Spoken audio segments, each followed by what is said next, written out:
just going to do an end of September reading, and this is for Sagittarius. I know that like we're only 4 or 5 days left in September, but I do want to get the reading out just to see how the energy is going to close out for the month for you, because it has been kind of a big month with eclipses and all that fun stuff. So we're just going to see how you're closing this month out, any guidance for you. Eclipses always bring a lot of energy of change, and usually it's necessary change. So we're just going to see how you're closing the month out, any guidance for you. Yeah. So keep in mind, these are general readings, so take what resonates, leave what doesn't. If you find that the reading doesn't resonate, you can always check your moon, rising, or Venus placements, because sometimes those will resonate more. And I do offer personal readings.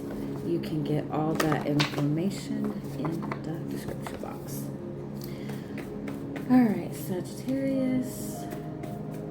Let's see what messages are wanting to come through for you.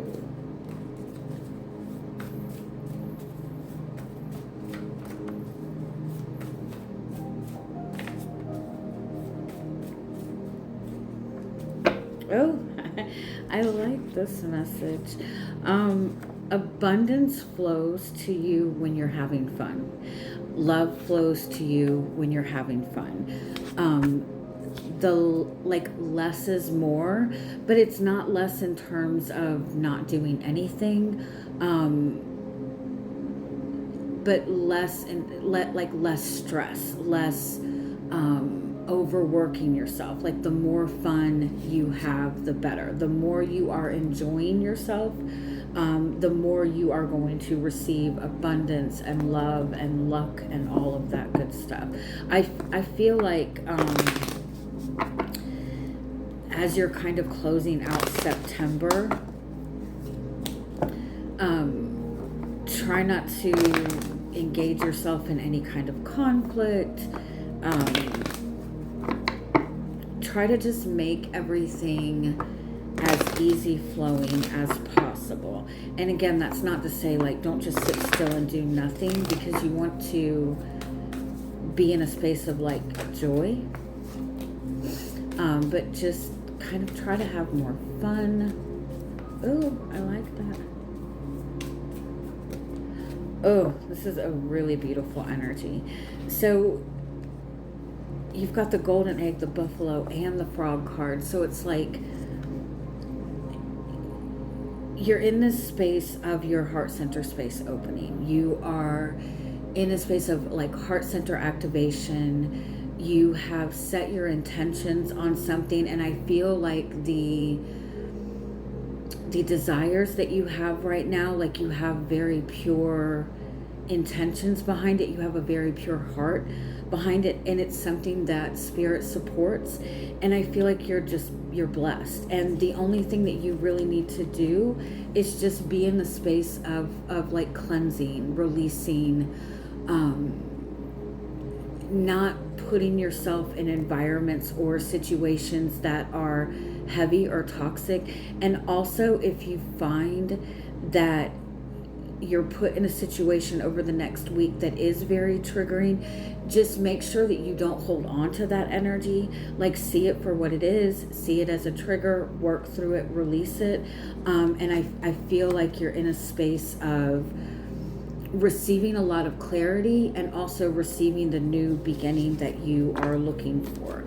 You receive abundance and happiness and guidance and clarity when you are in a space of joy. And so do whatever you can do for the last week, even probably moving into October, to sit in joy as much as you can, or do things that give you joy.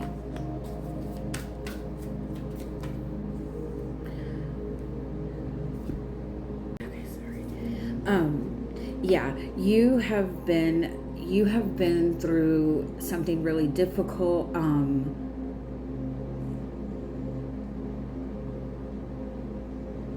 I kind of feel like you're in a space where you're trying to surrender.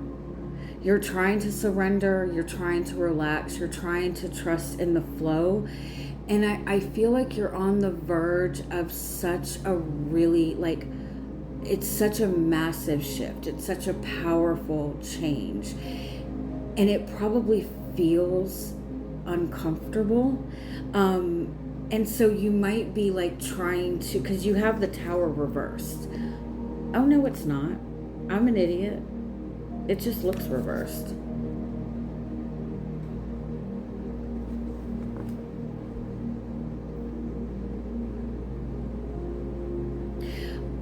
I feel like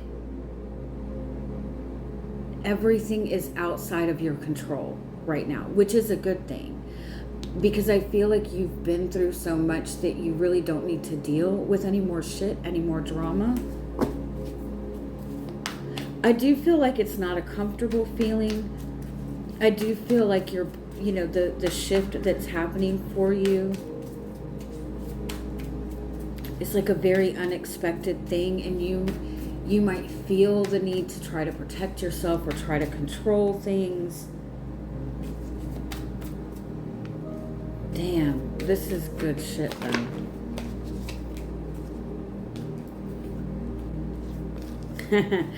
I feel like you've been going through a really big lesson of learning how to let go of control. And I used to always get that message for myself a lot, that you have to let go of control. You have to let go of control. And I would say, I'm not controlling. I'm not controlling anything. I'm not a fucking controlling person. But when you're over analyzing things, that's a form of control. When you're constantly like seeking answers and more guidance and trying to plan everything, that's a form of control. Even when you're like consistently watching a bunch of tarot readings, that's a form of trying to control.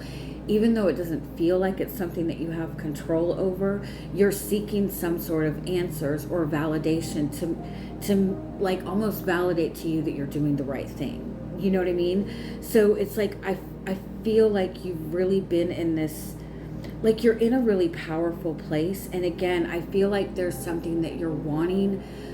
There's something that you're wanting to manifest. There's something that you're wanting to just kind of receive and embrace. And I feel like that is being done or asked for with, like, you have a very pure heart. You have very pure intentions. And I feel like because of that, like, you don't need to worry, although it's hard not to. I kind of feel like maybe that what you're wanting or the change that you're needing right now, it's kind of like,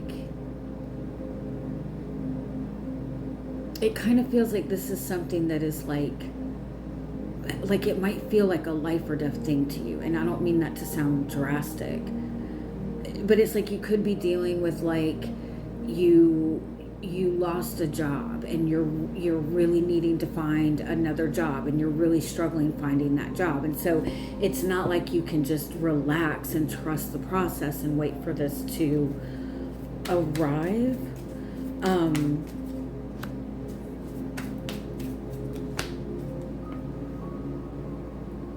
But I kind of feel like that's what you're being guided to do.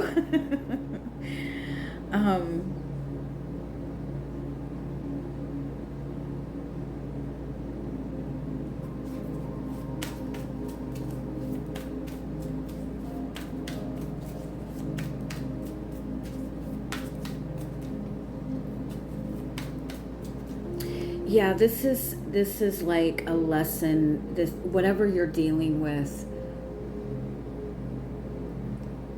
it's kind of like a lesson in overcoming your fears. It's asking you to trust and have faith, but not even it's like, it's not even just about sitting still and trusting and having faith. It's about enjoying where you are now, finding joy in the present moment, finding ways to be creative, finding ways to have fun. I remember somebody saying to me, well, I can't do anything fun because I don't have any money. And I get that. I get it's hard to go enjoy yourself or nurture yourself if you're short on cash and you're worried about money. But there's a million ways to kind of embrace your creativity, get outdoors, go to a park. That's a good idea. Even though it's probably a creepy thing to see an adult at a park. But probably like going down a slide and swinging like a kid would be a good thing to do. Because you're definitely moving forward. I feel like you're in a really powerful growth phase, and it's like growing pains. You're pushing through a really big cycle. I would check your Saturn placement and check your Chiron placement. Your Saturn placement is your karma. It's like the lessons that you're here to learn and master. So it's going to show the things that you struggle with, right?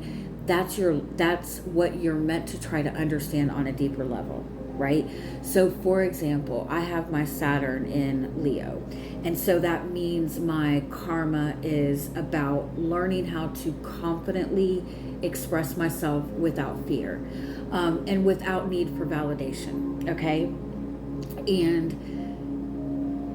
And so because that's my karma, I've gone through a lot of experiences in life where I have expressed myself and I've gotten, negative responses, or I have felt silenced, right? I've gone through a lot of triggers in learning to express myself. And the lesson the lesson in Saturn in Leo is that you have to learn to confidently express yourself no matter what, to confidently just be able to be yourself no matter how other people are going to respond. If your Saturn was in Aries, then your karma would be learning how to be independent, learning how to put yourself first, learning how to be a leader and assert boundaries. And so you would probably in your lifetime struggle with codependencies, people trying to take away your independence, right? But it would be because your lesson is to learn to master that particular energy.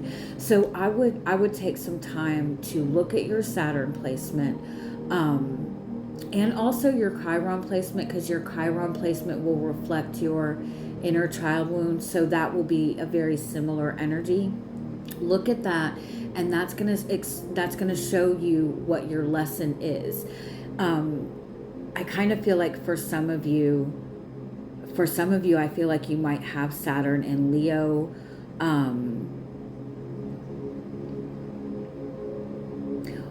or even like Saturn in a, because like you're meant to be relaxing, right? You're meant to be in a space of joy. So you might have Saturn in like Capricorn, which means that you really struggle with having fun. But look at that, and if it's something that you don't understand, like feel free to reach out to me and just let me know what your Saturn placement is, and I'll tell you what your lesson is. The information on how to contact me, my email, my website, all of that is in the description box. Your guidance is 8 of Wands and Fool. It's like keep moving forward with joy. Keep your focus forward. Because what you're not seeing is the Chariot. The Chariot always follows the star. You're on the right path. I do feel that if you're trying to like relax to receive, rest to receive, or if you're like trying to like pray and have faith or whatever, or you're waiting for your manifestation to come in, I feel like you need to get moving in some way. Just get your energy moving. That doesn't mean you need to take any action towards anything serious or anything that you're trying to manifest, but just get moving like in a fun way, because you have the Empress. You're getting abundance. You're gaining abundance. You might have, your Saturn might be in Taurus, which is a lesson on abundance. And your Sagittarius, which is the energy of joy. And so the more that you are in that space of joy and where you're able to express your creativity, the easier it's going to be for you to receive abundance. I hope that makes sense, and I love you all. Bye-bye.